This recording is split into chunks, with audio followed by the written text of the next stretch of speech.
హల్లెలూయా, హల్లెలూయా. బిగ్గరగా చెప్తామా హల్లెలూయా? ఏం చెప్పాను?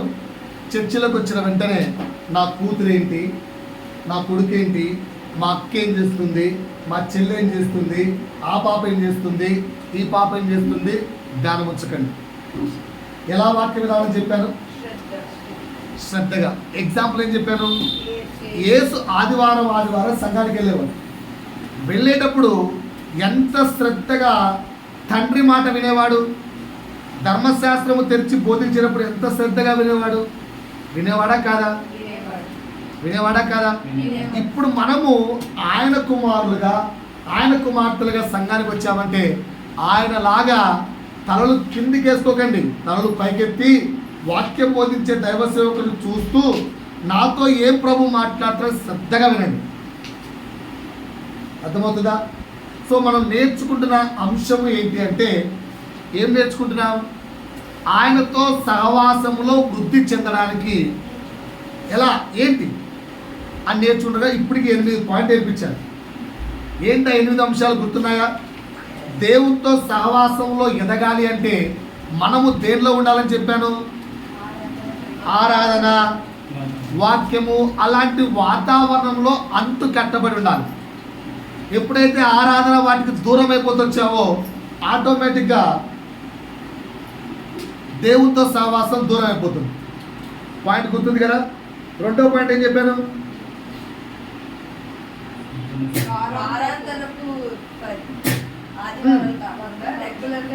దేవునితో సన్నిహితం పెరగాలంటే ఏదో వారాంతరపు యాత్ర, జస్ట్ సండే టు సండే. ఈ సండే బైబిల్ తెరిస్తే మళ్ళా నెక్స్ట్ సండే బైబిల్ తెరుస్తాను.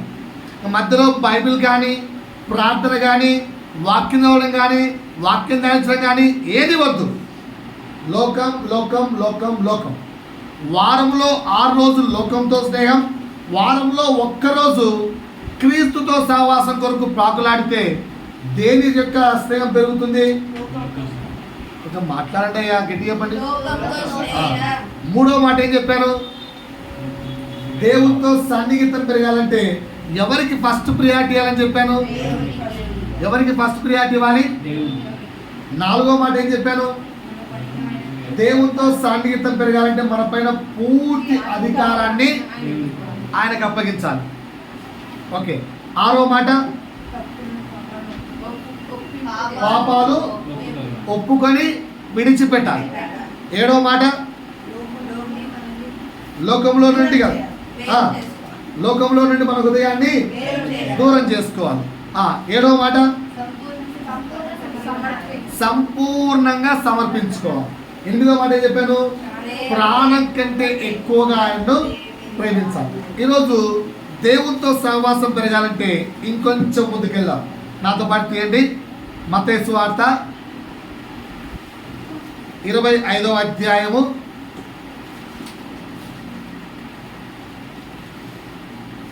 25వ అధ్యాయము 14వ వచనం నుండి 30వ వచనం వరకు అలా పట్టుకోండి, చేయబెట్టండి. అక్కడ అదే కాంటెంట్ లూకా సువార్త 19వ అధ్యాయము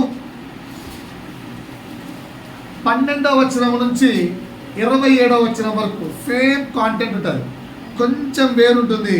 ఆ వేరేంటో చూసుకుంటూ అక్కడి నుంచి క్రీస్తు సహవాసం కొరకు మనము నేర్చుకోవాల్సిన పాఠం ఏదైనా ఉంటే నేర్చుకుంటూ ముందుకెళ్దాం. ఈరోజు మన అంశం ఏంటి? క్రీస్తుతో సహవాసంలో పెరగడానికి 9వ మాట నేర్చుకుంటున్నాం. ఓకే, ఫస్ట్ మత్తయి సువార్త చదువుకుందాం. ఒక మనుష్యుడు దేశాంతరమునకు ప్రయాణమై తన దాసులను పిలిచి తన ఆస్తిని వారికి అప్పగించునట్లుండును. అతడు ఒకనికి ఎన్ని తలాంతులు ఇచ్చాడు? 5 తలాంతులు.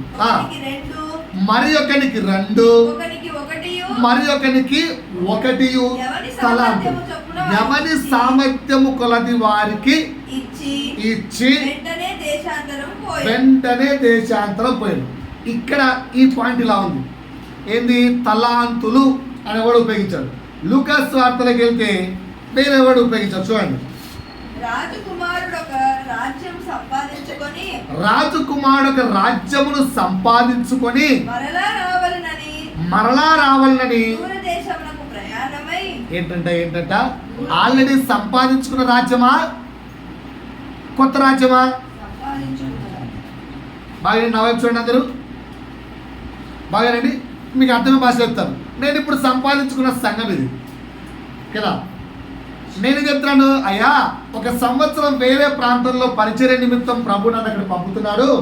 ఇదిగో ఇక్కడ ఈ వ్యక్తిని ఈ పని గాను, ఆ వ్యక్తికి ఆ పని నిమిత్తము, ఈ వ్యక్తికి ఈ పని నిమిత్తము నేను బాధ్యతలు అప్పగించి సంఘభారం, నేను సంపాదించుకున్న ఈ యొక్క సంఘభారమును మీకు అప్పగించి వెళ్తున్నాను.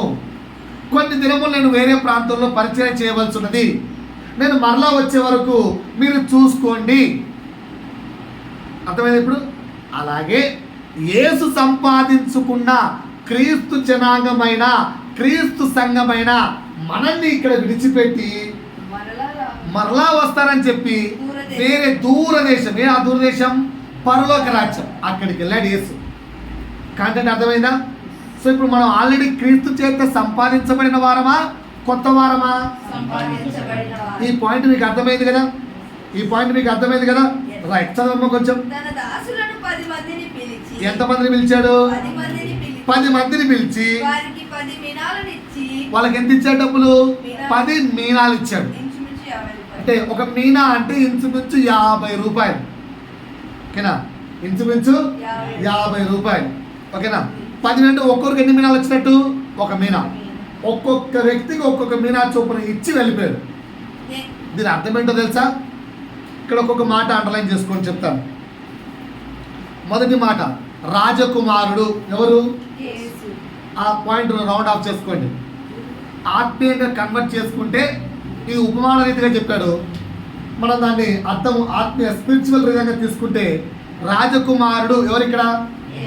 యేసు. రాసుకున్నారా? రాజకుమారుడు జీసస్. తన దాసులు ఎవరు? తను ఏర్పరచుకున్న సంఘం మనమే. తన దాసులు అంటే బ్రాకెట్లో రాసుకోండి, మనమే. ఇంకా బ్రాకెట్లో రాసుకోండి, నమ్మకస్తులమైన ఏర్పరచబడిన వారం. నమ్మకమైన ఏర్పరచబడిన వారం రాసుకున్నారా? అంటే అర్థమేంటో, నమ్మకమైన ఏర్పరచబడిన వారము అంటే అర్థమేంటి? కొన్ని క్వాలిటీస్ మన దగ్గర ఉన్నాయి. ఓకేనా? కొన్ని క్వాలిటీస్ మన దగ్గర ఉన్నాయి. ఆ క్వాలిటీస్ ఏంటి రాసుకోండి. మన దగ్గర ఉన్న క్వాలిటీస్ ఏంటో తెలుసా? ఆయన అంటే ఏంటో మనం ఎరిగిన వారం. ఎవరు ఆయన అంటే? యేసుని ఎరిగిన వారం మనం. రాసుకోండి మన దగ్గర ఉన్న క్వాలిటీస్. మన దగ్గర ఉన్న కొన్ని గొప్ప గుణాలు. యేసుని ఎరిగిన వారం మనం. ఎరిగిన వారమా కాదా? యేసుని ఎరిగిన వారం. ఓకేనా? రెండవ క్వాలిటీ, యేసును కూర్చిన అనుభవం గలవారం. మనకున్న క్వాలిటీస్, యేసును కూర్చిన అనుభవం ఉన్న వారము. మూడవ క్వాలిటీ, ఈ 2 మంది ఉన్నాయా కదా? ఒప్పుకుంటారా ఒప్పుకోరా? యేసును ఎరిగిన వారమే కదా మనం అందరం? యేసును ఎరిగిన వారమేనా? నెక్స్ట్, యేసును కూర్చిన అనుభవం ఉన్నవారమా కాదా? చెప్పండి. మూడవ క్వాలిటీ, ఇది లేకపోతే నన్ను అడగండి. యేసు చేత పోషించబడుచున్న వారం. Yes or no? అయితే రాసుకోండి, యేసు చేత పోషించబడుచున్న వారం. నిజమా? యేసు చేత పోషించబడుచున్నామా? సిస్టర్, బ్రదర్, యేసు చేత మనం పోషించబడుతున్నామా? మన జాబులు మనం చేసుకొని పోషించబడుతున్నాం. యేసు చేత ఏంటి? ఇలా ఎప్పుడైనా మన హృదయానికి కనిపించినప్పుడు ఒక్కటే మాట వేసుకోండి. ఓకేనా? నేను ఎప్పుడు దేవునికి మాట చెప్తుంటాను. అప్పుడప్పుడు కొందరు పిల్లలు వస్తారు. మన రీసెంట్గా ఒక పాప వచ్చింది. సార్ సో అండ్ సో ఏంటి ఇటు వచ్చావు? మిమ్మల్ని గడవడానికి వచ్చాడు సార్. ఏంటి సార్? ఆ అబ్బాయి మా తమ్ముడు సార్. అయితే ఏంటి సార్? నెక్స్ట్ ఇయర్ 10th క్లాస్కి వస్తాడు సార్, మీరే చెప్పాలి. అదేంటి అంటే వాడు ఏ సెక్షన్లో పడ్డా వాడిని నీ దగ్గర పంపిస్తా. ఫిజిక్స్ అయితే మీరే చెప్పాలి.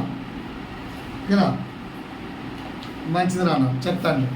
ఒకవేళ వాడికి మీ సెక్షన్ రాలేదనుకో, అదే పని వాడు ఇంట్లో చెప్పి పంపిస్తారే, ఎక్కడ కిరణ్ సార్ ఉన్నాయి వీళ్ళు చెప్పించుకోరా అని మీరే చెప్పాలి. రైట్ నాన్న. అంటే మన దగ్గర అంత గ్రేట్నెస్ ఏమైనా ఉందా? మన దగ్గర అంత టాలెంట్ ఉందా? ఎవరు. ఒకవేళ 100 మందిని తీసుకుంటే అందులో మన ర్యాంక్ మేబీ లాస్ట్ 100 ర్యాంక్ ఉండొచ్చు. అయినను దేవుడు తన బిడ్డలను ఎక్కడ చిన్నవారిగా చేయకుండా నీకు కావలసిన, నీవు పోషించబడ్డానికి కావలసినంతగా నీకు సమకూరుస్తున్నాడు. అంతేగాని నీ టాలెంట్ నీకేదో గ్రేట్ టాలెంట్ ఉందని కాదు. నేను ఎప్పుడు ఒక ఎగ్జాంపుల్ చెప్తాను. పాత చర్చిలో ఒక బ్రదర్ ఉండేవాడు, నేనే విట్నెస్. ఎంసీఏ కంప్లీట్ అయిపోయి 8 years అయింది. 8 years వరకు జాబే లేదు, ఒక్క జాబ్ కూడా రాలేదు. మంచి టాలెంటెడ్ పర్సన్. ఇప్పుడు ప్రజెంట్ 1.5 ఎర్న్ చేస్తున్నాడు పర్ మంత్ సాఫ్ట్వేర్గా. ఇప్పుడు ఒక్క జాబ్ రాలేదు. కలిసినప్పుడు అడిగాం, ఏంట్రా ఇట్లున్నావు, ఏంటి బ్రదర్ అంటే, వెతికి అలిసిపోయారు బ్రదర్, అలిసిపోయారు పాస్టర్, ఒక్క జాబ్ రాలేదు. పాస్టర్ అండి ఈ సంవత్సరం జాబ్ వస్తుంది అంటే, అప్పుడు ప్రభు కార్యం అలా ఉంటుంది. చిన్న టీచర్గా వెళ్ళాడు ఒక కాలేజీలో. జీతం ఎంతో తెలుసా? 8,000. వితిన్ 6 monthsలో ఆ జీతాన్ని డబుల్ చేశారు కాలేజ్ వాళ్ళు. 12,000 అయింది. ఆ 6 months ఇంకా ముగియక ముందే ఒక ఆర్గనైజేషన్, ఒక సాఫ్ట్వేర్ ఇంజనీర్లో 24,000, 12కి డబల్ 24,000తో జాబ్ వచ్చింది. ఇంకా 6 months కూడా కాలేదు, 48,000 అయింది. ఆ తర్వాత 2.5 years కల్లా ఆ వ్యక్తి శాలరీ 60. వీళ్ళందరికీ తెలుసు ఆ వ్యక్తి, బ్రదర్ రాజేష్. అదేది చాంద్రాయణగుట్టలో ఉంటాడు. అక్కడి నుంచి ఇక్కడ చర్చకు వచ్చేవాడు. మనం రామంతపూర్ నుంచి ఒక ఫ్యామిలీ, ఓకేనా? ఒకవేళ జాని వస్తే చెంగిచర్ల నుంచి ఒక ఫ్యామిలీ, అంతే. మా అంటే 20 నిమిషాలు. చాంద్రాయణగుట్ట ఎక్కడుంది? అక్కడి నుంచి వచ్చేవాడు రెగ్యులర్గా, ఒక్క సండే కూడా మిస్ కాకుండా. ఇంత మళ్ళా ఒకటే మాట చెప్పేవాడు, 7 సంవత్సరాలు నా టాలెంట్ నమ్ముకున్నాను. ఎప్పుడైతే ప్రభు దగ్గర మోకరించానో ఎక్కడో ఉన్న నన్ను తీసుకెళ్ళి టాప్ మోస్ట్లో పెట్టాడు. వితిన్ 2.5 yearsలో 5,000 కూడా సంపాదించిన నన్ను 60,000 సంపాదించేవాడిగా మార్చాడు. ఆ తర్వాత నెక్స్ట్ సాఫ్ట్వేర్ అమ్మాయిని పెళ్లి చేసుకుంటూ ప్రస్తుతానికి బెంగళూరులో ఎక్కడ జాబ్ చేస్తున్నాడు నాకు తెలిసిన ప్రకారంగా.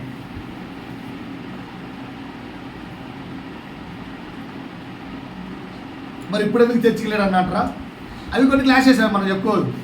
ఆ పాస్టర్ దేశంబాబు ఎక్కువ ఆశ అయిపోయి ఆ మనిషిని ప్రేమించక ఆయన ఇచ్చే దేశంబాగాన్ని ప్రేమించేసరికి అప్పటికి 1 సంవత్సరం ఇచ్చాడు చర్చికి రాకుండా. దేశంబాగు బెంగళూరు నుంచి పంపించేవాడు. అది అతనికి అర్థమైన తర్వాత మానేశాడు. కానీ ఎగ్జాంపుల్ ఏం చెప్తా అంటే, మనని పోషించేది మన టాలెంట్స్ కాదు, మనకున్న నాలెడ్జ్ కాదు, మనకున్న ఏదో గొప్ప చాకచక్యం కాదు. ప్రభువు మనల్ని పోషిస్తున్నాడు. ఎప్పటికీ మాట గుర్తుపెట్టుకోండి. నేను పడిపోయినప్పుడు అప్రాక్సిమేట్లీ 8 months, కరెక్ట్గా 8 months నేను ఎప్పుడూ ఒక మాట అనుకునేవాడిని, నేను ఒక్క నెల జాబ్ చేయకపోతే ఫ్యామిలీ ఎలా రన్ అవుతుంది. ఒక్క నెల నేను జాబ్ చేయకపోతే ఎలా రన్ అవుతుంది ఫ్యామిలీని. 8 months జాబ్ చేయలేదు, ₹1 అప్పు చేయలేదు. ఏ వ్యక్తిని వెళ్ళి అయ్యా ఒక 5,000 అని కూడా అడగలేదు, ఒక్క వ్యక్తిని అడగలేదు. ప్రభు కృప. నేను ఎవరిని అడగలేదు, బట్ ఎక్కడ ఎప్పుడు ఏ రోజు రెంట్ కూడా డిలే కాలేదు. అప్పుడు నాకు అర్థమైంది, నన్ను పోషించువాడు నా ప్రభు. ఈ మాట కరెక్టే కదా? ఈ మాట కరెక్టేనా? ఆయన మనం పోషించువాడు. ఒప్పుకుంటారా? 4వ క్వాలిఫికేషన్, నేను యేసు సొత్తును. ఒప్పుకుంటారా? We are the property of Jesus. ఆయన చెప్పాడు కదా, మీరు నా సొత్తు అయి ఉన్నారని చెప్పాడా చెప్పలేదా? సో మన దగ్గర ఉన్న 4వ క్వాలిఫికేషన్ ఏంటి? We are the property of Jesus. మేము ఆయన సొత్తు. ఒప్పుకుంటారా? సో మన దగ్గర 4 క్వాలిటీస్ ఉన్నాయి. ఏంటి ఆ 4 క్వాలిటీస్ చెప్పండి ఒకసారి. మనం యేసును ఎరిగిన వారము, యేసును గూర్చి అనుభవం గల వారము, యేసు చేత పోషించబడుతున్న వారము, యేసు యొక్క సొత్తు. అంటే మనము యేసు యొక్క సంఘమే కదా. Yes. రైట్. ఇంకొకటి మీనా అని ఉంది కదా లూకాసు వార్తలో. మీనా అంటే ఎంత? 50 రూపాయలు. రాసుకోండి. తలాంతు అంటే ఎంత? అక్కడే కింద ఉంది చూడండి. 3600. అదొకటే మీనింగ్ కాదు, ఇంకా మీనింగ్ చెప్తాను, రాసుకోండి. తలాంతు అంటే 3600 రూపాయలు. రాసిందా లేదా కింద? Yes. మత్తయి సువార్త 25వ అధ్యాయంలో చూస్తే కింద రాసింది ఒక తలాంతు అనగా 3600 రూపాయలు. ఇంకొక ప్లేస్లో ఏమని రాయబడి అంటే it is equal to 34 kgs of gold. ఒక తలాంతు అంటే 34 కిలోల బంగారం. మేబీ అప్పట్లో బంగారు కాయిన్స్ ఏమైనా ఉండేవేమో తెలియదు, నాణ్యాలు. సో 36 కిలోల నాణ్యాలు ఒక తలాంత్ అంటే. రైట్. ఇంకో ప్లేస్లో అర్థం ఏముంటుంది తెలుసా? ఒక తలాంతు అనగా ఇంచుమించు 6000 రోజుల కూలి. ఇంచుమించు 6000 రోజుల 6000 డేస్ అంటే అప్రాక్సిమేట్లీ 17 సంవత్సరాల కూలి. 17 ఇయర్స్ పనిచేస్తే ఎంత కూలి వస్తుందో దట్ ఈజ్ ఈక్వల్ టు ఒక తలాంతు అంటారు. ఇది వరల్డ్ వైడ్గా, అక్కడ ఉన్న లోక ప్రకారంగా. సో మనం స్పిరిచువల్గా తీసుకుంటే తలాంతు అంటే సామర్థ్యాలు, వనరులు. రాసుకోండి. Our talents, our resources. సామర్థ్యాలు అంటే తలాంతులు అంటే ఏంటి? సామర్థ్యాలు. వనరులు, వనరులు అంటే ఏంటి? రిసోర్సెస్. సామర్థ్యాలు అంటే talents.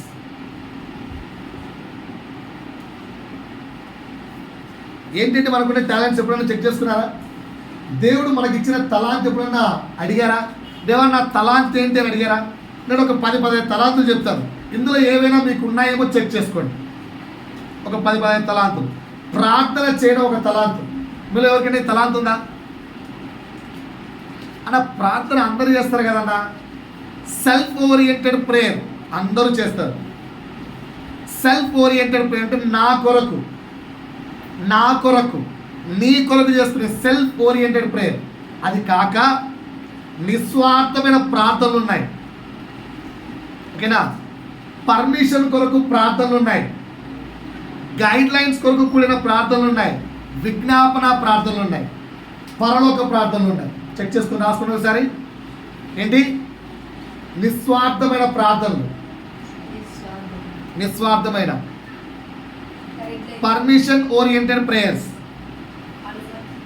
Guide lines oriented prayers. ఓకేనా? విజ్ఞాపన ప్రార్థనలు, పరలోక ప్రార్థనలు. ఓకే.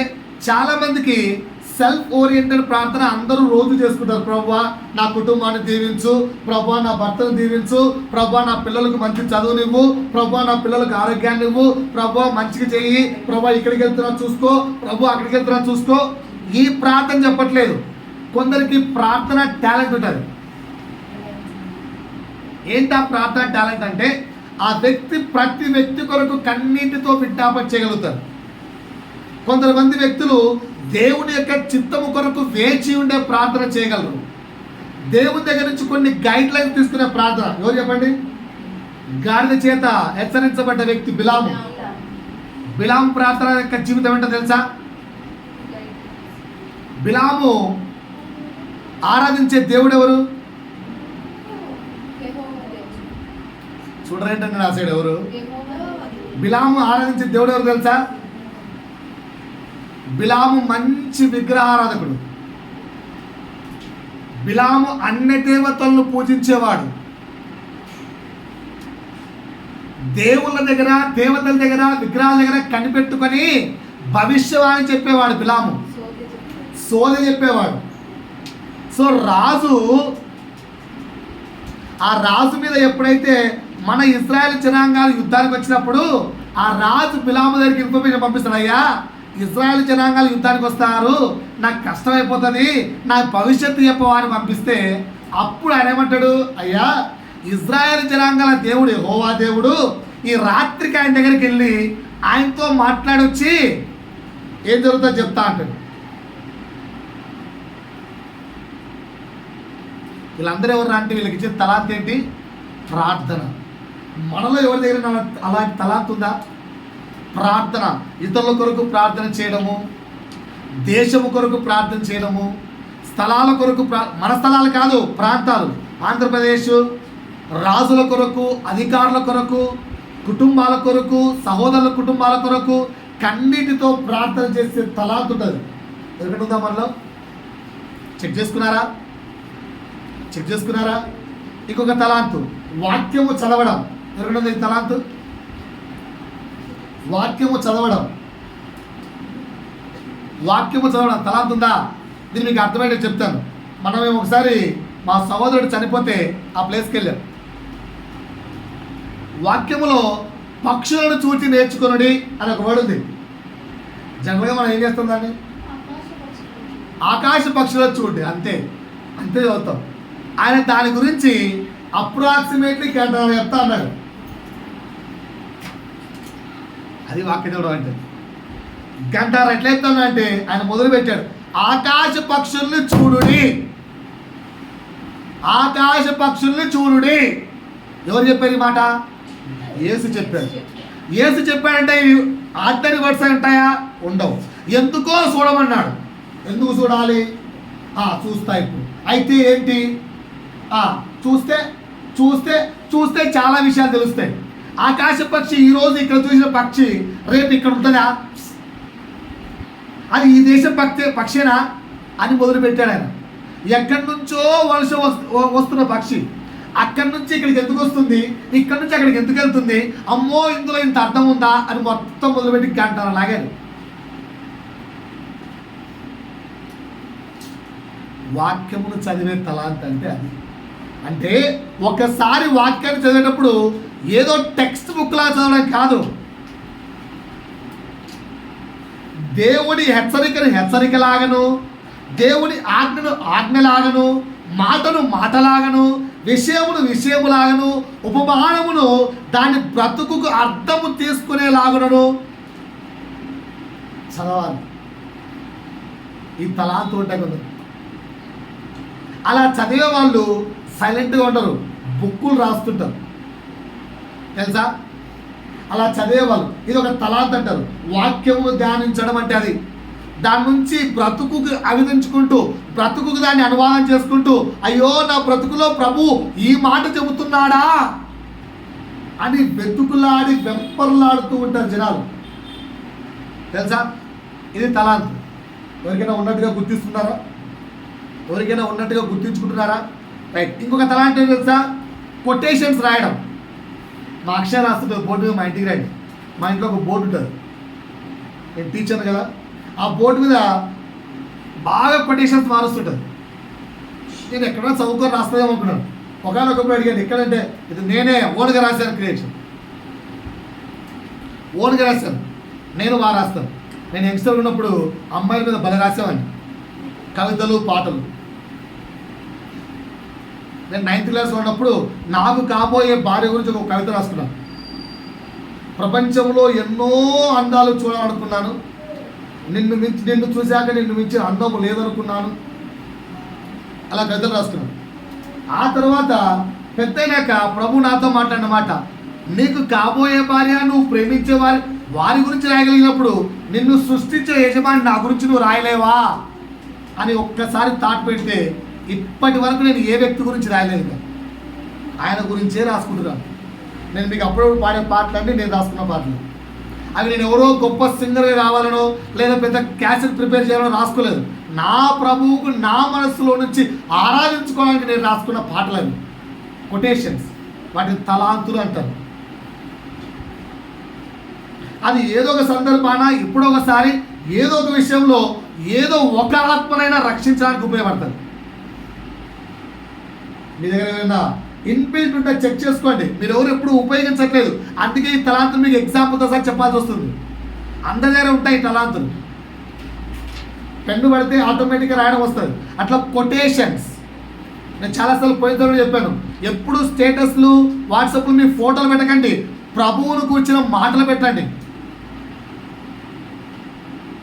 కొత్త కొత్త స్టేటస్లు ఆలోచించండి. కొటేషన్స్ అవి వ్యక్తులను రక్షిస్తాయి, అన్యులను రక్షిస్తాయి, మీ దగ్గర ఆ తలాంత్ ఉందేమో చెక్ చేసుకోండి. వర్షిప్ చేయడం, ఎవరిదైనా తలాంత్ ఉందా? వర్షిప్ చేయడంలో 2 ఉంటాయి. ఒకటి పాటలు పాడడం, 2 వాయిద్యాలు వాయించడం. నాకు రాదు అనుకుంటే కూర్చోదు, కుదరదు. ఓకేనా? ఎంతసేపు నా కిషోరే వాయించాలి, కుదరదు. అమ్మో నేను అమ్మాయిని, కుదరదు. ఒక చర్చిలో చూసాం, అమ్మాయి ఒక రేంజ్లో వాయిస్తుంది. ఓకేనా? అమ్మాయి ఒక రేంజ్లో వాయిస్తుంది. జానీ పెళ్ళికి వెళ్ళినప్పుడు కాకినాడలో అక్కడ ట్రిప్లెట్ డోలకుల అమ్మాయి వాయిస్తుంది. ఒక్క చర్చ్ మొత్తం ధన్ ధన్ ధన్ అంటుంది. అలా వాయిద్యాలు వాయిస్తుంది. అబ్బాయిలకు మాత్రమే కాదు, అందరికీ. కనుక నీలో ఆ యొక్క ఇంట్రెస్ట్ ఏమైనా ఉందేమో చెక్ చేసుకో అన్నా. ఇంకా చెక్ చేసుకోకుండా చెక్ చేసుకోండి, ఏం చేయలేదు. ఈ రోజైనా మేల్కోండి దయచేసి.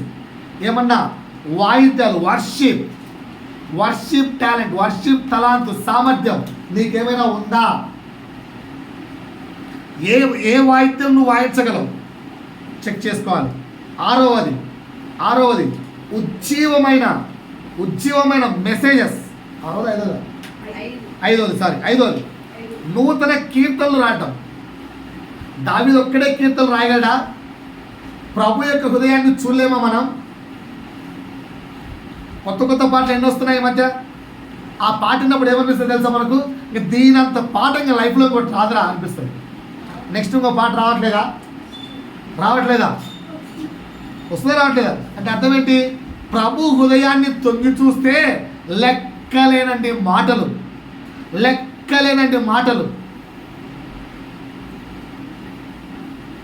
వస్తాయి. మీరు ఎందుకు ప్రయత్నించట్లేదు? ఎంతసేపు నా ఎక్కడ వేసిన గొంగలి అక్కడే ఉందామా అనుకుంటే ఎట్లా? ఈ తలాంత్ ఏమైనా ఉందేమో చెక్ చేసుకోండి. కొత్త కీర్తనలు పాడడం, కొత్త కీర్తనలు రాయడం. రైట్. 6వది ఉజ్జీవమైన మెసేజెస్ రాయడం. ఓకేనా? నేనేమన్నా పాస్టరే మెసేజ్ రాయిందా? పాస్టరే మెసేజ్ చెప్పాలని రాసిందా? మీరు నా మెసేజ్ చూసారనుకోండి, నేను ఈరోజు చెప్పే మెసేజ్ 1 మంత్ 1.5 మంత్ బ్యాక్ రాసిద్దాం. ఈ వారం చెప్పే మెసేజ్ చాలా రోజుల కింద రాసిద్దాం.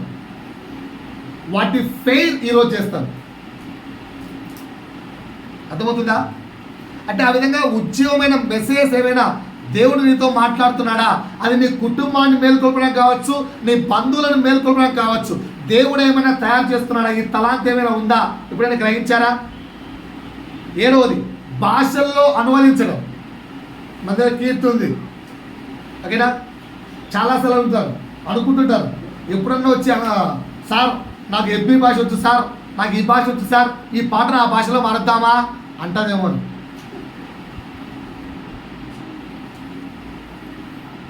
లేదంటే మనం వింటున్న కొన్ని కొటేషన్స్, లేదా మనం వింటున్న కొన్ని వాక్యం, ఏదైనా వాక్యంలో కొన్ని మాటలు, హెచ్చరికలు, ప్రభు చెప్పిన మాటలు వేరే లాంగ్వేజ్లోకి మార్చి యూట్యూబ్లో పెట్టచ్చు. ఎక్కడో ఉన్న వ్యక్తి, ఏ దేశంలో ఉన్న వ్యక్తో విని ఆ మాట ద్వారా మార్పు పొందితే పరలోక రాజ్యంలో నీకు గొప్ప సన్మానం. నీకు ఆ విధంగా భాషలు ట్రాన్స్లేట్ చేయగలిగే తలాంతుందేమో చెక్ చేసుకోండి. ఒకసారి మన చర్చ్ వాటిలో బ్రదర్ పెట్టాడు, రెల్లీ భాష వచ్చిన వాళ్ళు ఎవరైనా ఉన్నారా అని. ఎందుకబ్బా అనుకున్నాం. మేము ట్రైన్కి వెళ్ళినప్పుడు మాకు తెలిసింది, బైబిల్ మొత్తం వాళ్ళు రెల్లీ భాషను రాస్తున్నారు. రెల్లీ భాషని తెలుసా మనకు? కొండల్లో ఉండే వాళ్ళకు భాష మాట్లాడుతున్నారు చూసారా? కోయ భాష అంటాం.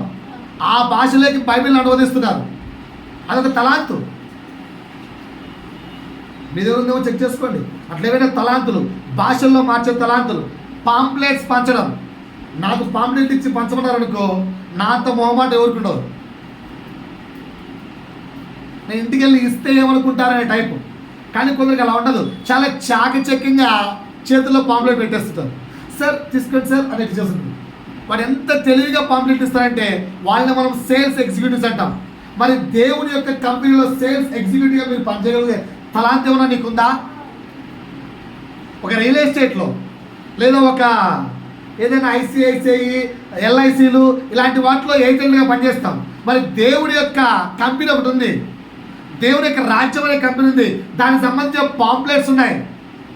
అన్నా నాకు పాంప్లెట్లు మాత్రం అంటే ఇష్టం అన్నా, కొన్ని పాంప్లెట్లు తెచ్చని అడిగితే ప్రొవైడ్ చేస్తాం. ఇదిగో స్కూల్కి వెళ్ళినప్పుడు ఇస్తామన్నా, లేదా కాలేజీకి వెళ్ళినప్పుడు ఇస్తామన్నా, జాబ్కి వెళ్ళినప్పుడు జాబ్లో ఉన్న పర్సన్స్కి ఇస్తామన్నా, ఇరుగు పొరుగు వారికి ఇస్తామన్నా, పక్కింటి వాళ్ళకి ఇస్తామన్నా, ఇదిగో జర్నీకి వెళ్ళినప్పుడు ఇస్తామన్నా, మా ఊర్లో ఇస్తామన్నా. Because I'm ready to do God work. తలాంతులు కుదురుకున్నాయి. మీలో ఎవరికైనా ఆ స్పెషాలిటీ ఉందా? నేను చాలా చాకచక్యంగా దేవుని యొక్క వర్తమానం పాంప్లెట్ ఇచ్చేయగలుగుతానండి. ఉందేమో లోపల చెక్ చేసుకోండి. ఒక్కరైనా రాసుకుంటారా? చదవలేదు, వివరిస్తున్నాను. ఎందుకు? రాసుకొని ఇంటికి వెళ్ళాక నాకేమైనా ఇందులో ఉన్నాయని పరీక్షించుకోవాలని.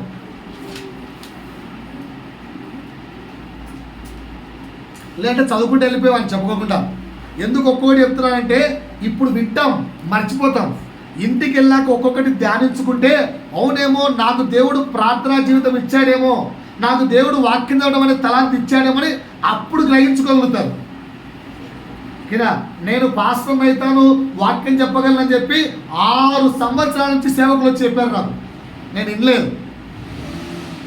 ప్రార్థనలో కూడా కూర్చొని కనిపెట్టుకుంటే అప్పుడు నాకు అర్థమైంది. కనుక రాసుకోవాలి. మొదటి తలాంతి ఏం చెప్పాను?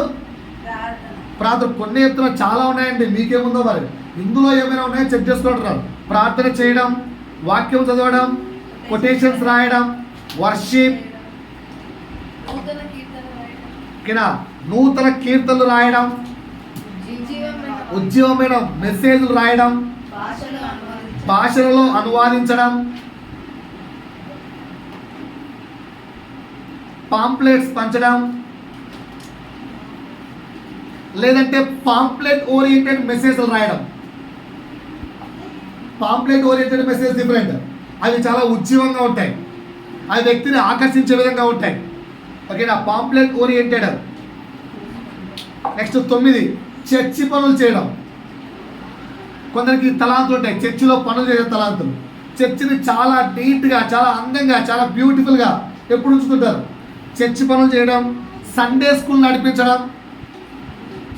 మీలో ఎవరికైనా టాలెంట్ ఉందో చెక్ చేసుకోండి. అందరికీ ఆ టాలెంట్ రాదు. సండే స్కూల్ నడిపించడం, చిన్న చిన్న పిల్లలకు ప్రభు మాట చెప్పడం, చిన్న చిన్న పిల్లలకు ప్రభు యొక్క మాటను అందించడం, సండే స్కూల్ నడిపించడం.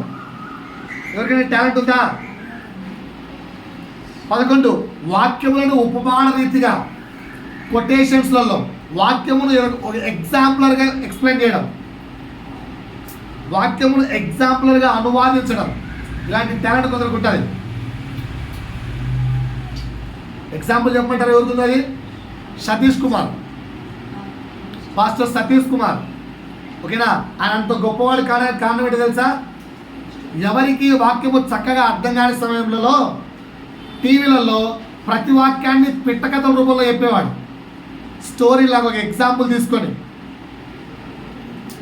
ఈ మధ్యకాలంలో అవి ఎక్కువైపోయాయి. ఆయన పడిపోతూ వస్తున్నాడు. వాక్యాన్ని కొందరు ఎగ్జాంపులరీ వేలో చెప్తారనమాట. అలా ఎగ్జాంపులరీ వేలో ఏంటంటే ఇది moral stories type, moral stories లాగా. మీకేమైనా అలాంటి టాలెంట్ ఉందా? లేదు. ఫోక్ సాంగ్స్, పల్లెటూర్లలోకి కూడా వాక్యాన్ని తీసుకెళ్ళగలిగే ఫోక్ ఓరియంటెడ్ సాంగ్స్ కానీ, ఫోక్ ఓరియంటెడ్ మెసేజ్లు కానీ మీకేమైనా తలాంతు దేవుడు ఇచ్చాడా? చెక్ చేసుకోండి.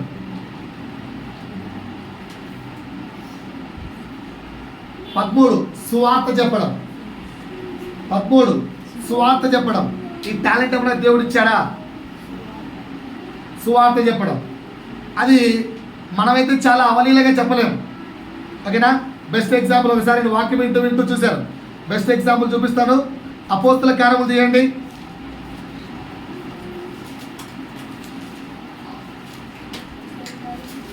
చెప్తాను.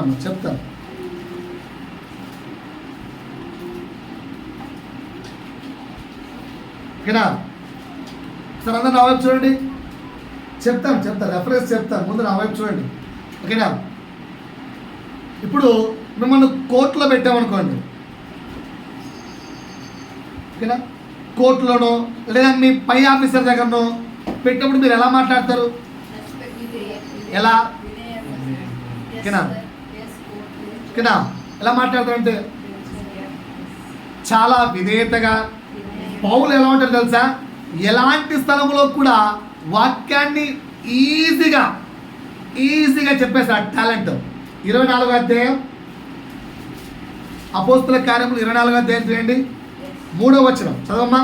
మహాఘనత వహించిన ఫెలిక్సా, మహాఘనత వహించిన ఫెలిస్కా, మేము తమ వలన ఎంతో నెమ్మది అనుభవించుచున్నామనియు ఆ, ఈ దేశ జనములకు సంభవించిన అనేకమైన కీడులు ఒకసారి ఫస్ట్ రామ్మ, అసలు ఎందుకు ఆ మాటలు వస్తున్నాయో తెలుస్తుంది. 5 దినములైన తరువాత 5 దినములైన తరువాత ప్రధాన యాజకుడైన అననీయయు అననీయయు కొందరు పెద్దలను తెర్తుల్లు అని ఒక న్యాయవాదియు కైసరయకు వచ్చి పౌలు మీద తెచ్చిన ఫిర్యాదు. ఇక్కడ పౌలు ఎవరు? ఒక ఖైదీగా పౌలును పట్టుకొచ్చి ఆ ఖైదీ గురించి, పౌలు గురించి అధిపతి చెప్పారు. సో ఇప్పుడు అధిపతి ఏమంటున్నాడు? పౌలును ఆ యొక్క సభలోకి రప్పించబడినప్పుడు ఆ తెర్తుల్లో న్యాయవాది అతని మీద నేరము ఆరంభించడానికి మొదలు పెట్టాడు. మహాఘనత వహించిన ఫెలిక్సా, మేము తమ వలన ఎంతో నెమ్మది అనుభవించుచున్నామనియు ఈ దేశ జనములకు సంభవించిన అనేకమైన కీడులు తమ పరామర్శ చేత దిద్దుబాటు అవుచున్నవనియు కొని మేము సకల విధములను సకల స్థలములలోనూ పూర్ణ కృతజ్ఞతతో అంగీకరించుచున్నాము. నేను తమకు ఎక్కువ ఆయాసం కలుగజేయకుండా మేము క్లుప్తంగా చెప్పుకున్న దానిని తమరు ఎప్పటి వరే శాంతంగా వినవలనని వేడుకొనుచున్నాను. ఈ మనుష్యుడు పీడ వంటి వాడును, భూలోకమందున సకలమైన యూదులను కలహములకు రేపువాడును, నజరేయుల మతభేదములకు నాయకుడునై ఉన్నట్టు మేము కనుగొంటిమి. మరి ఇతడు దేవాలయంలో అపవిత్రం చేయటం. చూసారా ఎన్ని కంప్లైంట్లు ఇస్తున్నారు పౌలు మీద? పౌలు మీద ఎన్ని కంప్లైంట్లు ఇస్తున్నారు అర్థమవుతుందా? ఇన్ని కంప్లైంట్లు ఇస్తుంటే అప్పుడు 10వ వచనం, అప్పుడు అధిపతి మాటలాడమని పౌలునకు సైగ చేయగా అతడు ఇట్లనెను. పౌలు ఏమంటాడు ఏంటి బాగా? తమరు బహు సంవత్సరముల నుండి ఈ జనములకు న్యాయాధిపతులై ఉన్నారని ఎరిగి నేను ధైర్యంతో సమాధానం చెప్పుకొనుచున్నాను. యెరూషలేములో ఆరాధించుటకు నేను వెళ్ళిన నాటి నుండి 12 దినములు మాత్రమే అయినదని తమరు విచారించి తెలుసుకోనవచ్చును. దేవాలయంలోనేమి, సమాధి మందిరములలోనేమి, పట్టణములలోనేమి నేను ఎవరితో తర్కించుటైనను జనులను గుమిగూర్చుటైనను వారు చూడలేదు. మరియు వారు ఇప్పుడు నా మీద మోపు నేరములను తమరికి రుజువుపరచలేరు. ధర్మశాస్త్రమందును ప్రవక్తల గ్రంథముల యందును వ్రాయబడి ఉన్నవన్నీ నమ్మి నీతిమంతులకును అనీతిమంతులకును పునరుత్థానం కలగబోచున్నదని వీరు నిరీక్షించుచున్నట్టు నేను కూడా దేవుని యందు నిరీక్షణ ఉంచి వారు మత భేదమని పేరు పెట్టు ఈ మార్గం చొప్పున నా పితరుల దేవుని సేవించుచున్నానని తమరి ఎదుట ఒప్పుకొనుచున్నాను. అర్థమవుతుంది ఇక్కడ ఏం చెప్తున్నాడు? వాళ్ళు చెప్తున్నట్టుగా, వాళ్ళు సేవిస్తున్నట్టుగా నేను కూడా సేవిస్తున్నాను. అంటే పాయింట్ ఏంటంటే ఇక్కడ సింపుల్గా చాలా సులువుగా రాజుకు అధికారులు కూడా స్వార్థ చెప్పేస్తున్నాడు. ఎంత చాకచక్యంగా, ఎంత తెలివితేటలతో, ఎక్కడ ఏ తప్పుదల లేకుండా వాళ్ళు ఏం చేస్తున్నారో నేను కూడా అలాగే అండి, మీరేం చేస్తున్నారో నేను కూడా అలాగే అండి అని చాలా తెలివిగా చాలా చాకచక్యంగా వాక్యం చెప్తూ ఇంకా 16వ వచనంలోకి వెళ్ళండి. ఈ విధమున నేనును దేవుని ఎడలను మనుషుల ఎడలను ఎల్లప్పుడూ నా మనస్సాక్షి నిర్దోషమైనదిగా ఉండునట్లు అభ్యాసం చేసుకొనుచున్నాను. కొన్ని సంవత్సరములైన తర్వాత ఎట్లా అంటే ఈ అధ్యాయం మొత్తం మీకు చదువుతానికి అర్థమైతే ఏం తెలుసా? లాస్ట్కి అధిపతి ఏమంటారు తెలుసా? ఒరే నీ మాటలతో నన్నే దేవుడిలోకి లాగేస్తున్నావు. పాయింట్ అర్థమైందా? ఎంత చాకచక్యంగా మాట్లాడుతున్నావు అంటే నాకే నీ గురించి నేరస్థాపన చెప్పిన వాళ్ళ గురించి చెబుతున్నట్టుగానే చెబుతూ నువ్వు ఏం చేసావో దాన్ని నా పక్షము నుంచి ఒప్పిస్తూ ఏకంగా ఈ వ్యక్తి చెప్పిన దేవుడే నిజమైన దేవుడురా అని నా నోటే సువార్త పలికిస్తున్నట్టుగా మాట్లాడుతున్నావురా పౌలు, నువ్వు చాలా గొప్పోడిరా బాబు. అంత చాకచక్యమైన తెలివి ఉంటుంది కొందరికి. మీ దగ్గర నా తలంత ఉందేమో. కొంతదికి వెళ్తే మా కృష్ణ చెప్తుంటుంది, ఏమమ్మా మీ సార్ ఏమైనా అడిగావంటే మా సారు ఎవరినైనా మ్యానిపులేట్ చేయగలడు. కొందరికి టాలెంట్ ఉంటుంది.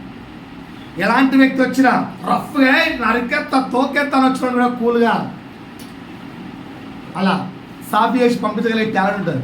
సో దేవుని సువార్తను వ్యతిరేకించబడే వారి దగ్గర కూడా వారి నోట నుంచే ఒప్పించడానికి చాలా సులభంగా మాట్లాడగలిగే కొందరికి తలాంతులు ఉంటాయి. మీ దగ్గర ఏమన్నా అలాంటి తలాంతులు ఉందేమో చెక్ చేసుకోండి. రైట్. ఇంకా డబ్బులు ఖర్చు పెట్టండి. చాలామంది ఏం చేస్తారు తెలుసా, వారి డబ్బులను వారి ఆస్తిని వాడుకున్నా కదా మరి ఇప్పుడు పంచి పెడుతుంటారు సువార్త ప్రకటన కొరకు, దేవుని రాజ్యవ్యాప్తి కొరకు డబ్బులను పంచి పెడుతుంటారు. అది కూడా ఒక తలాంతే. రైట్. 15 నాయకత్వం వహించడం, ఇది కూడా తలాంతే. కొన్ని తలాంతులు చెప్పాను, చాలా తలాంతులు ఉంటాయండి. కొందరికి ఇంటర్నెట్ నాలెడ్జ్, దేవుని రాజ్యాన్ని ప్రతి మారుమూల ప్రాంతానికి పంపించే ఇంటర్నెట్ టెక్నాలజీ కొందరి దగ్గర ఉంటుంది, మోడర్న్ టెక్నాలజీ. దాన్ని ఉపయోగించి అన్న నువ్వు వాక్యం చెప్పు, ఈ వాక్యాన్ని నేను మారుమూల ప్రాంతాలకు పంపించేస్తా, ఇదిగో ఈ వాక్యాన్ని అక్కడ వింటాను. ఇదిగో మన దగ్గర సిస్టర్ ఉన్నారు, వాళ్ళ అన్న చేస్తుంటారు ఒక పరిచర్య. ఫోన్లలో ఒక గ్యాంగ్. మన రాజు బ్రదర్ చనిపోయాడు, మా సహోదరుడు. చాలామంది వచ్చారు ప్రార్థనకు. ఎవరబ్బా వీళ్ళంతా సాక్ష్యం అనుకున్నాం. వాళ్ళు మార్నింగ్ ప్రేయర్ మీటింగ్లో కూడుకునే వాళ్ళంట. ఎక్కడెక్కడి నుంచి వచ్చారు, భద్రాచలం అక్కడ నుంచి వచ్చారు. ఏంట్రా వీళ్ళు ఎంతో నుంచి వచ్చారంటే ప్రార్థనలో కూడుకునే వాళ్ళు, అక్కడ కొన్ని మాటలు చెప్పేవాళ్ళు, ఆ మాటల ద్వారా రక్షించబడ్డ వాళ్ళు ఉన్నారట.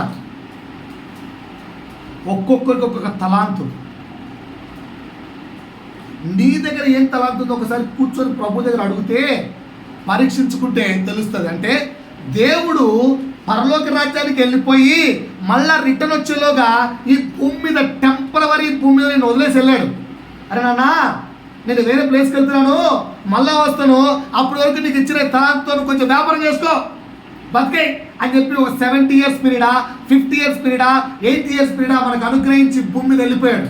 ఈ టెంపరవరీ లైఫ్లో దేవుడిచ్చిన తలాంతును నువ్వు ఎలా ఉపయోగిస్తున్నావు అనేది నా పాయింట్. అది ప్రభు దగ్గర కూర్చొని కనిపెట్టుకొని ఆ తలాంతును ఉపయోగిస్తున్నావా, లేదంటే ఇక్కడ మనం చదువుకున్న కన్క్లూజన్ లాగా ఉన్నావా? ఇప్పుడు ఎన్ని పదాలు చెప్పానండి? రాజకుమారుడు అంటే ఎవరో చెప్పాను, దాసులు అంటే చెప్పాను, తలాంతులు అంటే చెప్పాను. 4వ మాట చెప్తున్నా అంటే నేను వచ్చు వరకు వ్యాపారము చేయుడి అంటే అర్థం ఏంటి? క్రీస్తు 2వ రాకడ వరకు భూమి మీద దానిని ఉపయోగించుడి. మీరు చూడలేదు రాసుకోండి. నేను వచ్చు వరకు వ్యాపారము చేయుడి అంటే అర్థం ఏంటి? క్రీస్తు 2వ రాకడ వరకు భూమి మీద ఏం చేయాలి? ఆ తలాంతులు ఏం చేయాలి? ఉపయోగించాలా, ఉపయోగించకూడదా? నీ ఇష్టం. దేవుడైతే ఉపయోగించకూడదు. వ్యాపారము చెయ్యండి అని చెప్పాడు, క్లియర్గా హింట్ ఇచ్చిపోయాడు, వ్యాపారము చేయండి. సో నీకు ఇచ్చిన తలాంతును ఈ భూమి మీద నేను వచ్చే వరకు ఉపయోగించండి అని చెప్పాడు దేవుడు. మనం ఉపయోగిస్తావా ఉపయోగించావా నీ ఇష్టం. ఇక్కడ 3 ప్రశ్నలు. ఎన్ని వర్డ్స్ చెప్పాను? 4 వర్డ్స్ చెప్పాను. 5వ వర్డ్ లాస్ట్లో చెప్తాను. 5వ వర్డ్ లాస్ట్లో చెప్తాను. ఇప్పుడు క్వశ్చన్ రాసుకోండి. క్వశ్చన్ నెంబర్ 1, క్రీస్తు రాకడా మళ్ళా వస్తానని చెప్పి వెళ్ళాడు కదా, మళ్ళా వస్తానని చెప్పి రాజు వెళ్ళిపోయాడుగా. ఎప్పుడు వస్తాడు తెలుసా?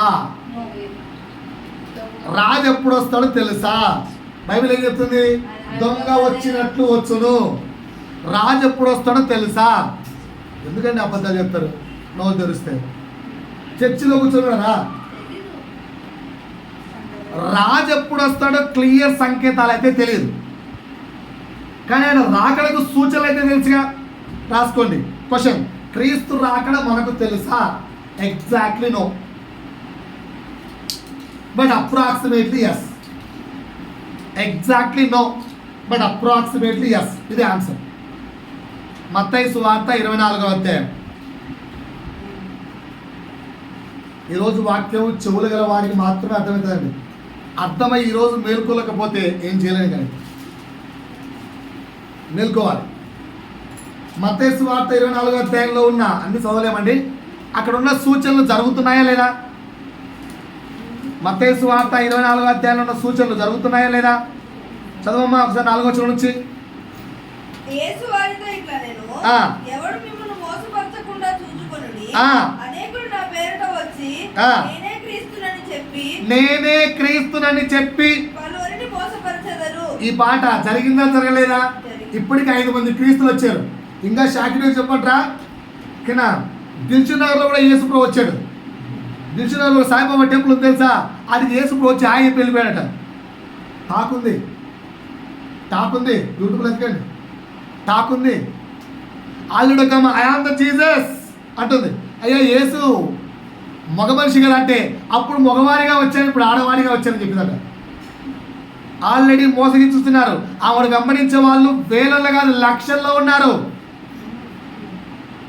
జరిగిందా? బైబిల్ ఆల్రెడీ చెప్పిందా? రైట్, ఇంకా ముందుకెళ్ళండి. యుద్ధముల గురించిన వార్తలు వింటున్నాం లేదా? ఆపరేషన్ సింధూర్ ఎప్పుడు హైదరాబాద్ మీద మెజైల్ పడుతుందో తెలియదు. ఇప్పుడు కూడా ఈరోజు రాత్రి పడుకుంటే ఇప్పుడు పద్దెని లేస్తే ప్రభువా నీ చిత్తం నీ కృప లేదనుకో, ఎందుకంటే ఏ రోజు పాకిస్తాన్ రివెంజ్ తీసుకొని వేస్తాడో పాము తెలియదు. యుద్ధ వాతావరణాలు ఉన్నాయా లేదా? రైట్, ఇంకా కిందికి వెళ్ళండి.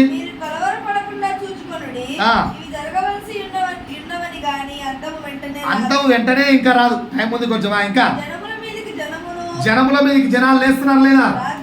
గొడవ జరిగింది ఎవరికి? పాకిస్తాన్కి ఇండియాకి. మధ్యలో చైనా లేచిందా లేదా? మధ్యలో టర్కీ లేచిందా లేదా? జనాల మీదకి జనాలు లేస్తున్నారా లేదా?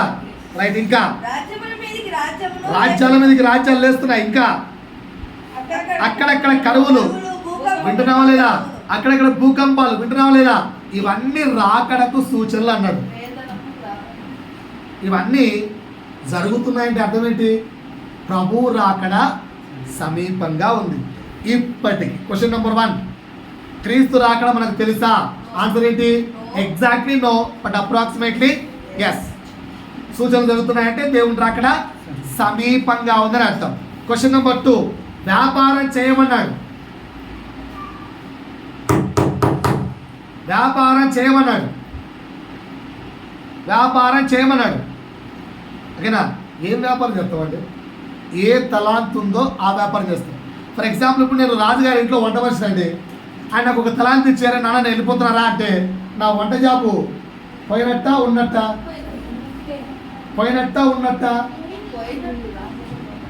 ఆయన వచ్చేవరకు ఆ స్థానంలో అయితే లేదు, కానీ వెళ్తే చేసాడు కొంచెం డబ్బులు ఇచ్చి వ్యాపారం పెట్టుకోపోరా అన్నాడు. ఇప్పుడు నేనేం పెడతా తెలుసా? కార్ల ఫ్యాక్టరీ పెడతా. నాకు పాసిబులా? ఎందుకు నాకు పాసిబుల్? ఆ కారు తోలడమే రాదు నాకు. నా పని ఏంటి? నా వృత్తి ఏంటి? నా తలాంత్ ఏంటి? వంట వండడం. నీకే తలాంత్ ఇచ్చాడో గ్రహించుకొని ఆ తలాంతు మీద వ్యాపారం చేయి, ఆ తలాంతును వృద్ధి చెందించు. పాటలు పాడే తలాంతు కొన్ని చెప్పాను, ఇంకా చాలా ఉన్నాయి. నేను రాసుకుంటే పోతే 100 చెప్పాలి, నేను చెప్పలేను. మీరు ఎక్స్పెక్ట్ చేయండి, ప్రభు సన్నిధిలో కూర్చోండి, నీ తలాంత్ ఏంటో. క్వశ్చన్ నెంబర్ 2 అర్థమైందా? ఈ క్వశ్చన్ నెంబర్ 3కి నేనే ఆప్షన్స్ ఇస్తాను, ఆన్సర్ మీరు టిక్ చేసుకోండి. క్వశ్చన్ నెంబర్ 3 ఆన్సర్స్ నేను ఇస్తాను, ఆప్షన్ మీరు టిక్ చేసుకోండి. Where is your stage now? ప్రస్తుతము ఏ స్థితిలో నువ్వు ఉన్నావు? క్వశ్చన్, ప్రస్తుతము ఏ స్థితిలో నువ్వు ఉన్నావు? ఆప్షన్ ఏ తలాంత్ అనేది నాకు ఉందనే తెలుసు. తలాంత్ అనేది నాకు ఉంది అనే విషయమే నాకు తెలుసు. ఆ స్టేజ్లో ఉన్నాం. ఓకేనా? ఆప్షన్ ఏ స్టేజ్ ఏంటి? అసలు ఒక తలాంతు దేవుడు నాకు ఇచ్చాడు, ఈ భూమి మీద టెంపరీగా ఒక 70 years పడేసి వెళ్ళాడు, ఒక తలాంతుతో ఇచ్చాడు, నన్ను దాన్ని వృద్ధి చెందించమన్నాడు. అసలు ఆ కాన్సెప్టే నాకు తెలియదు, ఐ డోంట్ నో అనే స్టేజ్లో ప్రస్తుతానికి నేను ఉన్నాను. సెకండ్ ఆప్షన్, తలాంతును గుర్తించే స్టేజ్లో నేను ఉన్నాను. I'm searching for my talent. నాకు దేవుడిచ్చిన సామర్థ్యం ఏంటో నేను వెతుక్కుంటున్నాను. I'm searching, I'm asking to my Lord. నేను ఆ స్టేజ్లో ఉన్నాను ఇప్పుడు. తలాంతును అమ్మ రాసుకుంటున్నావా పాస్టమ్మా? తలాంతును గుర్తించే స్టేజ్లో. ఆప్షన్ సి, తలాంతును గుర్తించి వ్యాపారం ప్రారంభ స్టేజ్లో ఉన్నారు.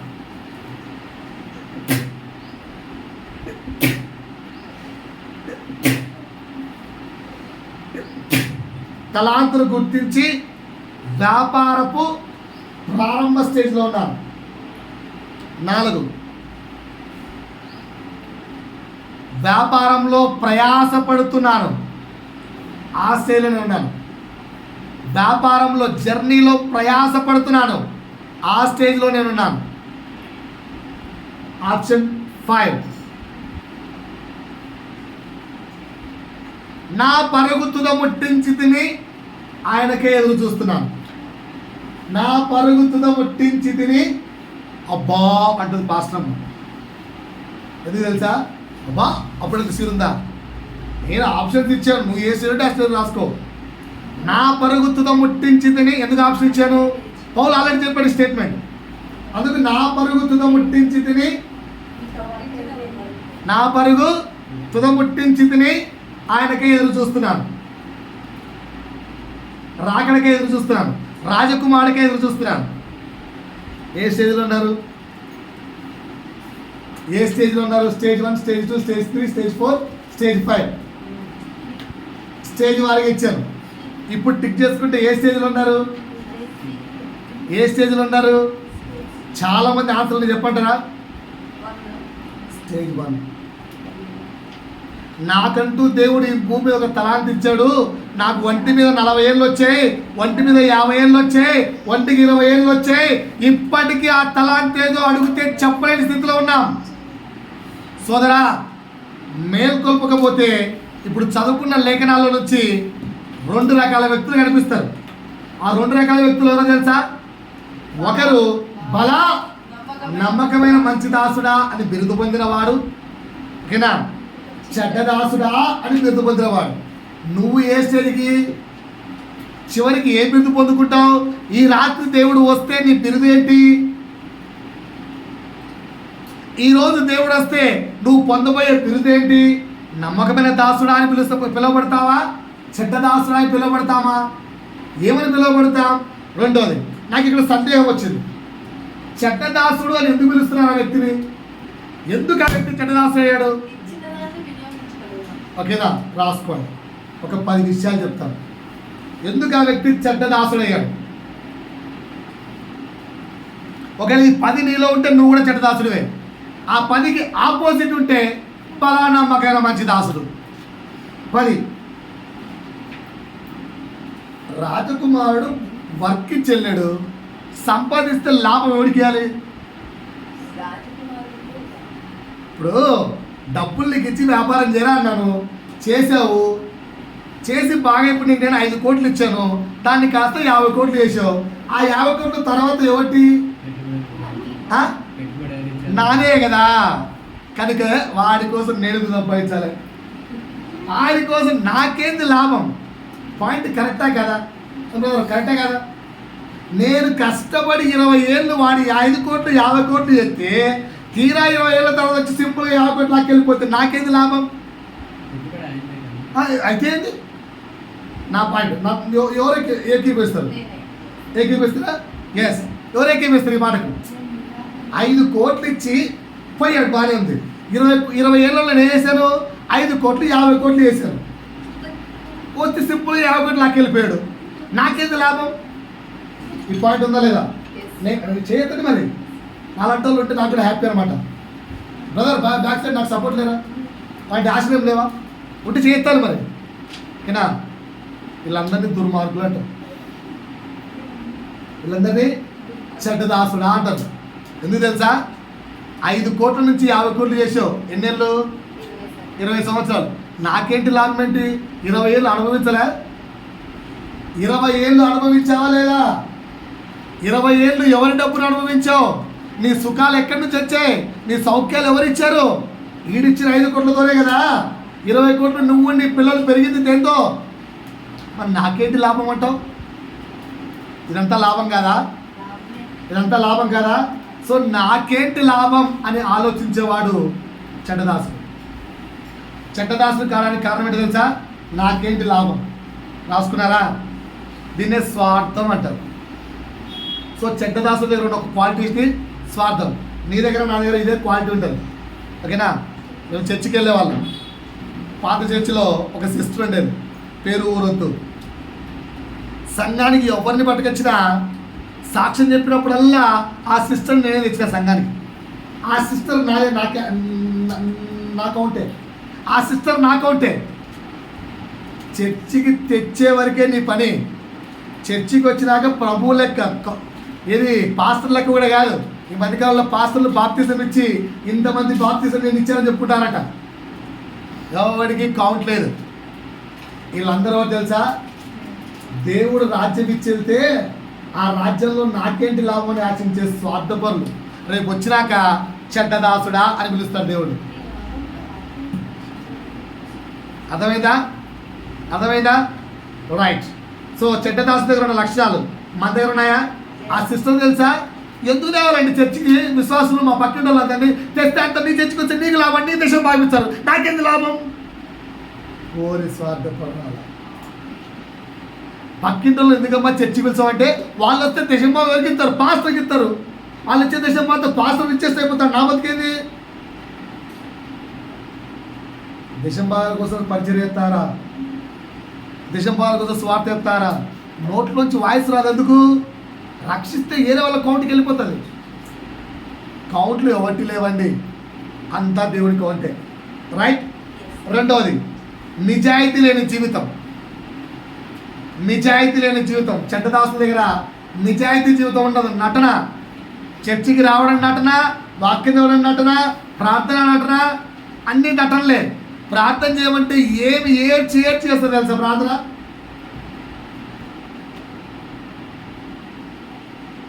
ప్రభువా స్తోత్రం, యేసయ్యా ఆ మాట చెప్పు. నెక్స్ట్ ఎందుకో ప్రభువా ఆ వ్యక్తి స్తోత్రం, ప్రభువా ఈ వ్యక్తి, ఆ వ్యక్తికి ఏం చేశాడు దేవుడు, ఎందుకు స్తోత్రం చెప్పరు. ఎందుకంటే ఏడుపు మీదే ధ్యానం ఉంటుంది వాళ్ళు. ఏంటంటే ఆత్మీయత కనపరచుకోవడానికి. కొందరు చాలా అరుస్తుంటారు. ఓకే, స్పిరిచువల్గా కొందరు అంటారు. అందరూ నటన అని చెప్పట్లేదు. నటన ఉంటే చెడ్డవాడి దగ్గర, మంచివాడి దగ్గర ఉంటుంది. నాకేంటి లాభం అనేది ఉండదు. నటించే జీవితం ఉండదు, నిజాయితీగా ఉంటాడు. 3 చెడ్డదాసులు సోమర్తనం. ఇప్పుడు ప్రశ్న వేస్తారు, ఆన్సర్ చెప్పండి. ఇన్నేళ్ళు నా స్థితి మారలేదు సార్, నా బతుకు అట్టే ఉంది అని వాళ్ళు చేతులు ఎత్తండి. ఎత్తుతే ఎత్తు అంతాయో వీడు చెయ్యెత్తమంటే ఎత్తలేకపోతున్నాం. నేర్చుకోండి, తిట్టడం కాదండి. దీన్ని చెప్తున్నాం. నా స్థితి మారలేదన్నా, నా స్థితి ఇంతే ఉంది సంవత్సరమైనా అని వాళ్ళు చేతులు ఎత్తండి. ఎందుకు తెలుసా? ఇక్కడ ప్రశ్నించుకోవాలి నువ్వు. ఇంకా నా స్థితి ఇంకా ఇలాగే ఉంది అంటే దాని దగ్గర నుంచి నువ్వు పాఠం నేర్చుకోలే. ఆ స్థితిలో దేవుడు నీకు నేర్పించాల్సిన పాఠం నేర్చుకుంటే ఆటోమేటిక్గా నీ స్థితి మారుతుంది. If you are not interested to learn, అయ్యా నా భర్త మారడు. నిన్ను ఆ స్థితిలో దేవుడు పెట్టాడు, దాని నుంచి నువ్వు ఏదో నేర్చుకోవాలి. నీ యొక్క ఆత్మీయ స్థితి చూసి నీ భర్త మారాలని దేవుడు అనుకుంటున్నాడు, నీకు నేర్పాలనుకుంటున్నాడు. నువ్వు నేర్చుకుంటేగా. నేర్చుకో. ఎంతసేపు ఉన్నా నా భర్త మారలే, నా పిల్లలు మారలే, నాకు ఉద్యోగం రాలే, నాకు సత్యోగం రాలే, నాకు ఇంక్రిమెంట్ రాలే, నా బతికింతే. నేర్చుకో సోదరా, బతుకు మారుతుంది. సోమర్తనం ఆడే చెడ్డదాసుడు. ఏంటి? సోమర్తనం చెడ్డదాసుడు. 3 పాయింట్స్ చెప్పాను. మిగిలిన పాయింట్లు ప్రభు చిత్తం అయితే వచ్చే వారని చెప్తాను. సో చెడ్డదాసులు కావడానికి కారణం ఏంటి? నాకేంటి లాభం, ఇంకా డీటెయిల్గా వచ్చేవారు ప్రభు చిత్రం చెప్తాను. రెండోది ఏంటి? నిజాయితీ లేని జీవితం. మూడోది ఏంటి? సోమర్తనం. ఈ ప్రశ్న నుంచి ఆన్సర్ వచ్చే వారం మీకు నేను కంటిన్యూ చేస్తాను. దేవుడి వాక్యం ద్వారా కలిసి ఆగమ్మ దీవించుడుగాక. ఏం చెప్పాను ఈరోజు? గుర్తుందా వాక్యం? 9వ పాయింట్ చెప్తాను. అసలు పాయింట్ చెప్పలేదు. దేవునితో సహవాసం పెరగాలంటే 9వ పాయింట్ చెప్పలేదు. జస్ట్ తలాంతులు చెప్పాను. ఈరోజు తలాంతులు ఏంటి? ఒక 15 తలాంతులు చెప్పాను. మళ్ళా విని వాక్యాన్ని అందులో మనకేమైనా ఉన్నాయేమో చెక్ చేసుకోండి. ప్రభు మీ ద్వారా మహిమ పొందుకోను గాక.